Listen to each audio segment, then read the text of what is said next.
Hello, folks. I am back, and I'm here to talk about 2011 alternatives that you can get that are not 2011 firearms, such as staccatos, nighthawks, bull armories, etc. But before I do that, I just want to mention to you, check out Core Essentials. Go to their website for all your belt needs, your accessories. They have a new battle belt out. I'm got to order one of those soon. So go there and check them out. You can get 10% off on Core Essentials accessories and belts if you just use my code Keenan10. I'll notate that at the bottom of the description later on. But now we're going to talk about alternatives to the 2011 platform. Now, I just want to let let me get this out of the way. YouTube gods, I'm not going to do these checks on here today. I'm trying to save time on the video. So these firearms have been safety checked prior to the video. So I'm going to get to the point here. 2011s have been very popular. They started from the 1911 and then they double stacked the 1911. Most notably, STI now is known as Staccato, has now made those firearms where they're double stacked and they're extremely very popular. Other companies like Nighthawk and Bull Armory, like I mentioned earlier. But before I got to 2011, what I did was what I called my so-called 2011. This is my Sig Sauer P226 Legion single action only. So this is a good alternative, a single action only version of the popular 226. You don't have that decocker on the side. It's just single action only, meaning that the hammer has to be cocked for you to pull the trigger. Also, the safety holds it locked back like a 1911 right here. So this was my first so-called pseudo 2011. Great firearm, and it is very accurate. Its ergos are pretty good, and it is a very popular firearm. Now, if you've been noticing, in yesterday Sig Sauer introduced their new 226 X5. Not to be confused with the X5 Legion. The X5 Legion is a striker fire. They had one roughly about maybe 10 years ago called the X5. It was a single action firearm. It just was introduced yesterday. They have two versions of it, and I had the pleasure of shooting the original version of it, and it was really, really nice firearm to shoot. So that gives you that single action 2011 vibe. So this is one of the alternatives that you can get. Now, another alternative, one of my favorites, this was my first real, what I call race gun slash competition firearm. This is my CZ TSO, Tactical Sport Orange. And this has all the elements of a 2011 because it is single action only. It also has a very light trigger, and it is very accurate and very fast to shoot. So I'm going to put the safety down just to let you see how this trigger is. The trigger is very good. Look at that. Now I'm going to rack the slide here, let you see the reset. Reset is pretty short right there. A little bit on the about the 2 count reset side, but it's a very good firearm, extremely accurate, and you can shoot these very fast. Notice that there's a what they call a gas pedal right here on the side, so you can have that really good grip on the high thumbs forward grip, and it's a very, very good firearm to shoot. Like I said, this is an alternative to the 2011s that are out on the market, and this has been out for some time. It replaced the regular tactical sport from years ago, and then they upgraded it. But then again, there was an upgrade to this firearm with the new TS2. They didn't call it the orange, but it's virtually an upgrade from the TSO. So if you notice, the biggest thing you are going to notice right away, they call this version of it, the TS2s come in 4 different varieties. They have like your base model, This is called the racing green, which is made to be shot fast, extremely fast. If you go to CZ's website and watch some of the videos, their competition shooter, I think his name is Garfell, or I'm pronouncing his name wrong. He explains the difference between the regular TS2s versus the midline TS2, which this is, to the upper TS2s, which are the upper TS2s are hand fitted. This one is pretty much what they call their faster shooting racing firearm. Because on this one, notice the gas pedal on this one is, it's quite different. And if you notice really good, I'm trying to get on a good angle.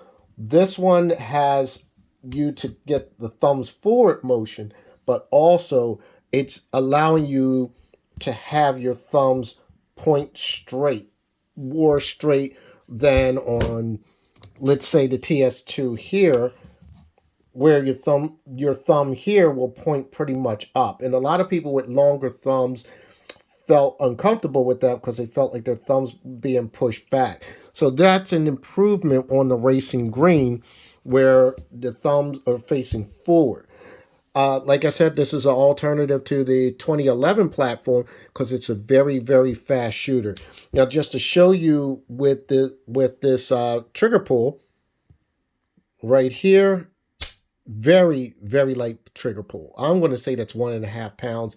Don't have a line engaged, but it is lighter than this one. I would say this one's about like a 2-pounder. Look at the reset. Still a little bit about 1-2 count reset, but the trigger is very light and crisp, and you can shoot this extremely, extremely fast. I'm not a super competition shooter. I know there are guys out there better than I am, but I will tell you this. I shoot this very well, very fast, and it gets on target because I think what happened is the weight is a little more heavier in the front here versus this one, the TSO. The TSO flips up a little bit, but I can get right back on target quickly.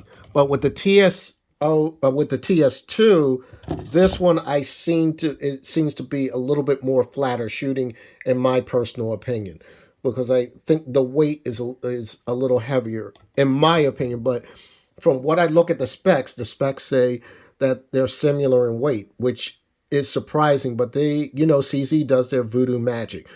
Now, I don't want this to sound like a let's say a CZ promotion, because these are the only firearms that I have that can, I would say, rival the 2011 platform.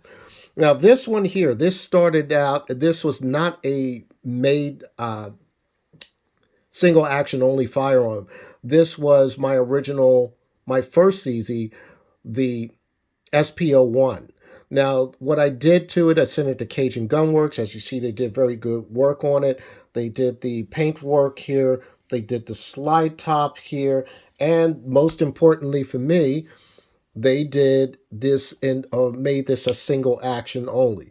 I love the flat trigger. You pull the trigger, and there's a little bit of creep there. Pull. There it goes. Reset like that. Very quick reset. Very quick reset. Kind of throws your thumb a little, throws your trigger finger a little bit, throws it out there, and you're right there at the wall, and all you have to do is fire. Now, the reason why I'm showing this, because this is not a stock firearm, and that Cajun Gunworks did the work on here. The reason why I'm showing this is if you have an existing firearm, such as SPO1 or something of that nature, maybe PO9. I know the PO9 Omegas, you can switch to single action only, because I've done it myself, because that's the Omega version. So this is an alternative that you can do, where you can change it to single action only, because face it, folks, these 2011 prices are really skyrocketed. I mean, my two, I have a C2 and a P. They were around $1,900. Now, after the pandemic, and mine is a base model, but after the pandemic, the price has skyrocketed somewhere into 23 to 25 as a base model. We're not talking an optic ready firearm. So what I'm trying to get you to see is these are alternatives. All of these, I have a price limit. All of these are below $2,000. All of these firearms right here, each individual one. Now, I understand pricing can be an issue for some people, but if you're going to spend that kind of money, and I'm not slapping all the other companies in the face by saying this, but I'd rather have steel. If I can't go up in the stratosphere of $2,500 for something that's polymer, I am going to go with something that's going to be like at anywhere between 15 and 18 that's steel. And that's what all these are. These are constructed of steel. And you have this, well, of course, this one is probably has a little bit of aluminum. The uh, the 226 Legion, it might be of aluminum frame, but for the most part, all these firearms are of steel construction. So if I'm spending that amount of money for something that is with the polymer frame, and I know there's some that might be backed up with some type of steel reinforcement, I want to be able to afford something where it's not totally polymer. I'm trying to get away from a little bit of polymer firearms, by the way, but it's going to be something that is going to be, I'm going to get what I'm paying for, something that has heavy weight to it, and you can shoot fast with all three of these particular firearms. So let me get your opinions of what you think in the comments about what I said about the pricing versus the weight versus other materials. And I would like your opinions, whether I agree or disagree or whatnot. We're all here together. Just and also be nice about it too, about your comments. I know 1776 or bust made a statement out there, and that was very rude what they said to him. But on some of his comments. But remember, folks, in the comments, be nice and be respectful of one another's opinions. Outside of that, I'm just going to say I want to thank all of my followers, those who follow me online. Those are the people that I know at Classic Pistol, where I work at, and I greatly appreciate all of you. With that said, happy shooting, stay safe, hashtag 2A.